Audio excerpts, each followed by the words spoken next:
Gina did not die from fatal injuries. Examiners found only minor external marks. What they did find was severe organ congestion, fluid in her lungs, a congested heart, signs consistent with sudden cardiorespiratory distress, not physical assault.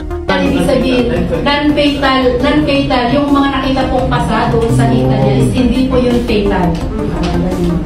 So, kailangan antayin din po natin yung resulta ng toxicology examination para dun sa iba pang cause of death para makita po. Kasi dito nga po sa initial is hindi po fatal. So, but before these medical findings reached the public, the online world had already thrown stones, and Ivan felt every single one of them. Lalo na sa issue ni Gina Lima. And honestly, wake-up call to para sa lahat. This is exactly what happens when you choose a partner na hindi mo tinitingnan ng character. Sa laring, kundi